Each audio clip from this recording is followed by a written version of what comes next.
Welcome, Steve Breaker, author of Action Adventure Arthur. Josh Lamar Morris III. I am the co host. Welcome to my Greatest Imagination podcast. This is episode 16 with Steve Breaker. Topic: Why writers do what they do. Tell me, and listeners, your story leading up to you becoming an author. I'm 56 years old and I've lived in East Africa for over 20 years now. My children, I have four children, which all went through school and then left for the UK. I was at a bit of a loose end, and I've always loved writing. When I was younger, I owned an English language school in central London. Cool. I'm a writer of, I've been writing short stories for many, many years, but I just didn't publish them. I just did them for my own pleasure. And when my children all left, I figured, why not give it a go and see how it all works out? Great. Great. Okay. What's the best writer's suggestion? Well, I think for for writers, the most important thing for a writer to do is read. That the things go hand in hand. A writer must always be reading other people's work. A, it sets the bar, and B, reading fiction expands your imagination. Okay, great. I think the most important thing is to keep your imagination growing. Great. Great insight. How do you get started to write? That's an interesting question, Josh.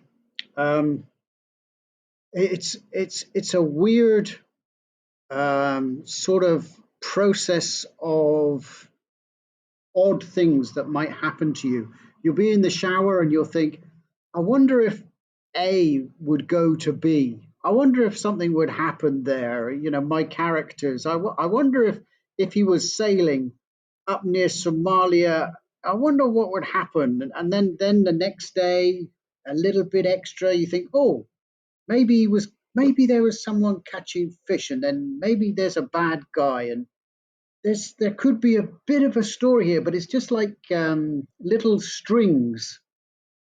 You get it in the shower, you get it while you're shopping, you get it while you're reading another book, you might get it while you're asleep, and then slowly over a few weeks, the things start to twine together, and then you have a eureka moment and think, ah, there's a story there.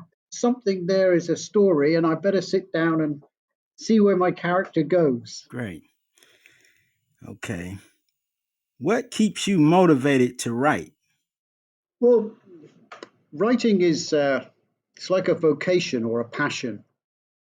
If I don't write every day, I feel like there's something missing from my life. I write a journal. I'm a big journal writer. Every morning I sit down after I've had my shower and stuff, and I write in my journal.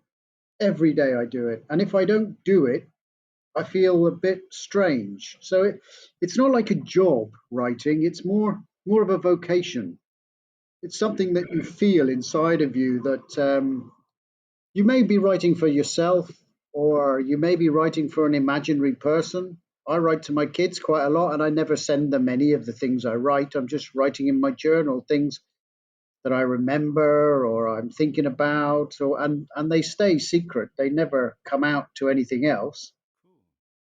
But it sort of helps you think, and I think it becomes part of you. That almost like like a person who enjoys jogging. You know, if they don't go jogging, they don't feel good about themselves. They feel like something's missing in the day. That's true. I'm getting ready to go on my run So shortly. it's like a vocation. That's true. You're a runner. Yes, I like to run to take care of my health, and I also write as well. I like to write short stories, so I know exactly what you mean.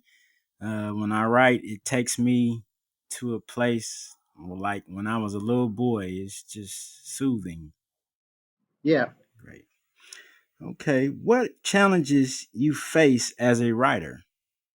Well, my characters never actually do what I want them to do. They always seem to wander off in a strange direction.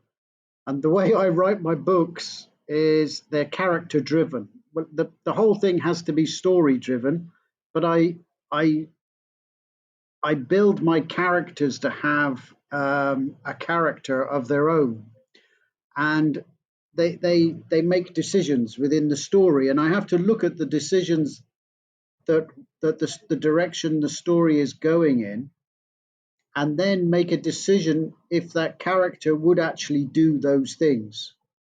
If my character in my book is a good guy, would he pick up a wallet that someone had dropped and stick it in his pocket, or would he tap them on the shoulder and say, "Hey, here's the wallet back"? Even if stealing the wallet would help the story, I can't let him do it. I have to make sure that he follows his character, and then you just sort of have to go along. And it's quite difficult sometimes to keep going along with the story because it seems to be going nowhere. And then somewhere within it all, you'll find a light bulb moment, and you'll think, okay, we can turn this and make this work.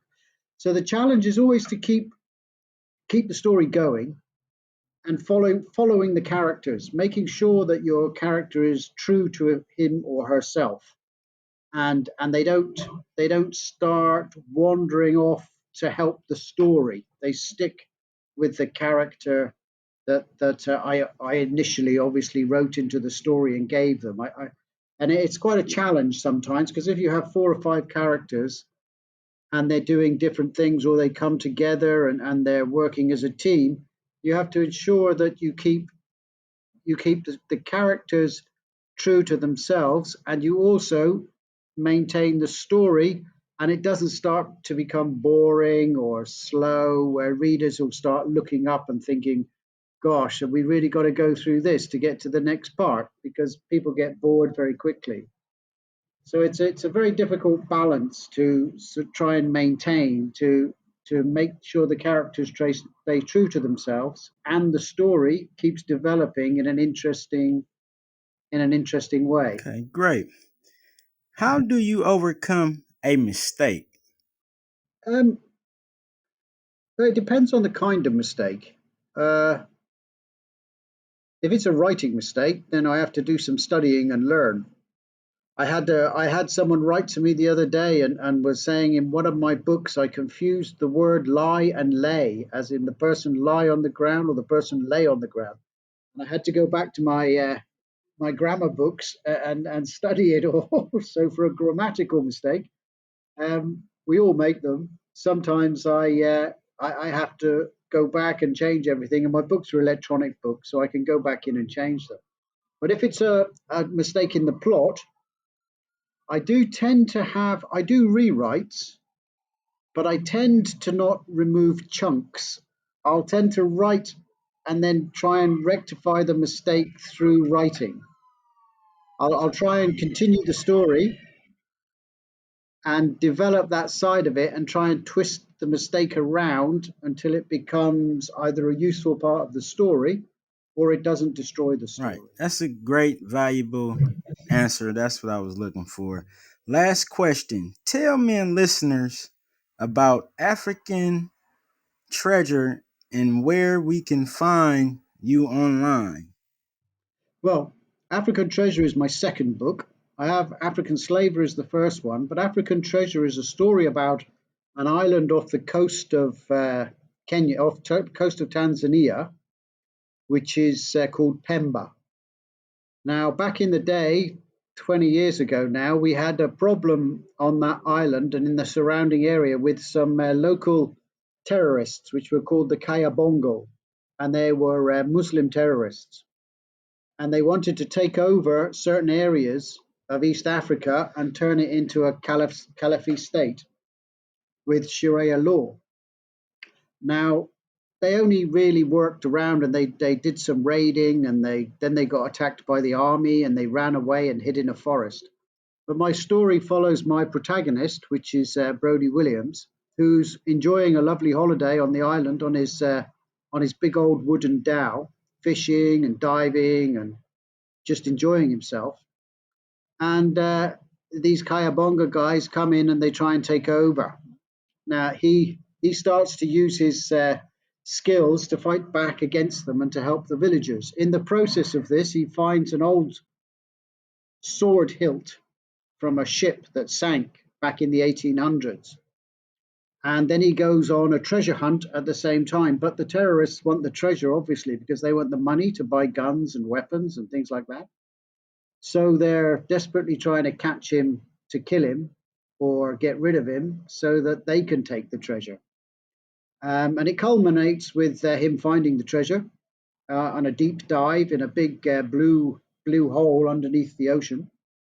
And he surfaces in a small cave and he comes across the treasure, and then the Kayabonga come after him. But he manages to fight and work his way through using his skills, and wins the day and saves the treasure and gets rid of the Kayabonga. Okay. It's a nice story. There's a nun in it who joins him on his quest.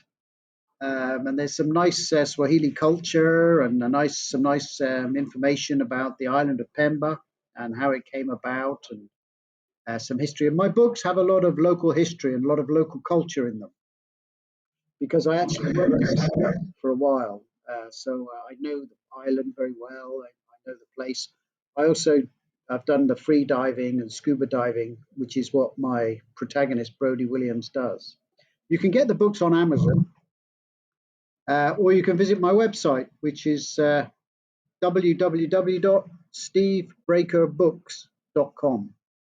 If you go there, you can see all the books. You can get free download of African Slaver, which is the first book, which I'm very proud of. I really enjoyed writing it. It was my first, I did it in 2016. It was my first step into actually doing some publishing and actually putting my work out to the world to see if the world liked it. And they did. They do. They quite enjoy it.